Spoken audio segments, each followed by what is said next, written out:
За энэ оны хамгийн ихний аялал.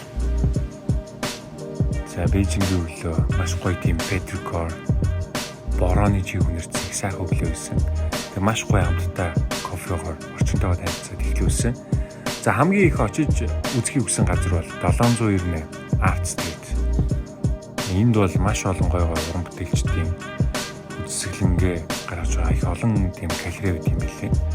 Тэгээ мэдээж даалдах хэрэгслүүд, дурсгалын зүйлсүүд гэдэг их олон зүйлсүүд байсан.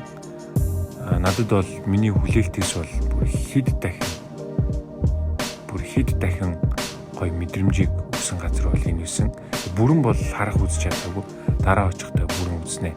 За ингээд галерей үзэхэд бол мэдээж таксны хувьд бол нэг янз 5 биш 10 юанаас эхлүүлээд нэг 100 юаны хооронд байх шиг байгаа юм.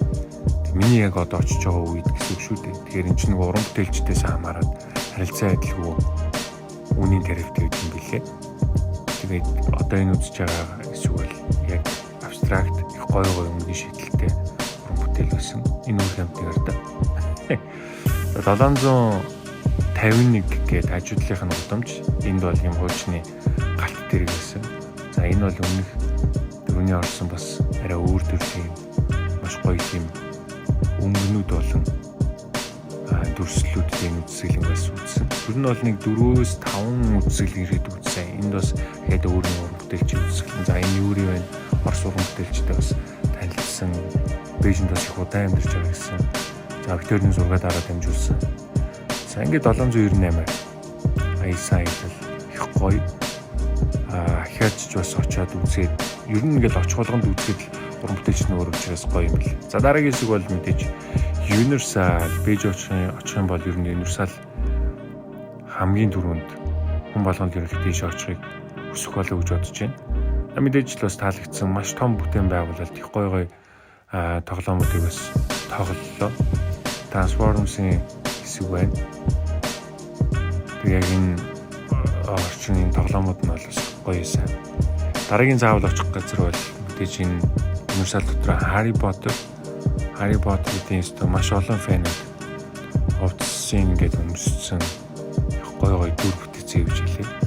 За энэ очрлон гэдэг бол гэхдээ ингээд энэ нөгөө очрлох тэр зохицуултууд энэ бүр хамгийн гоё шийдээ зохицуулаад өгсөн. Юм учраас төвгүй нэг тоглоом дээр нэгээс 2 цаг очрлоо зогсоход бол гайгүйс. Энд чинь ажлын өдөр тэгээд бороотой өдөр байсан. Гисэн идсэн бол маш олон хүмүүс байсан. Гадны жуулчд гэхээс илүүтэйгээр дотоодын хүмүүс бас нэлээд олоолаа. Ерөнхийдөө бараг дийлэнх хувийн дотоодын хүмүүс нь эзэлж байгаа харагдчих илээ. За ингээд апартменттэй буцаа өрөөд ирсэн. Ерөнхийдөө апартменттай туристлээд байвал илүү амар санагдсан. За дараагийн хэсэг бол энэ Элчингийн гудамжны цэцэрлэг түрээлэн. Энэ бол дуу чимээ тусгаарласан маш гоё ногоон байгууламж үлээ.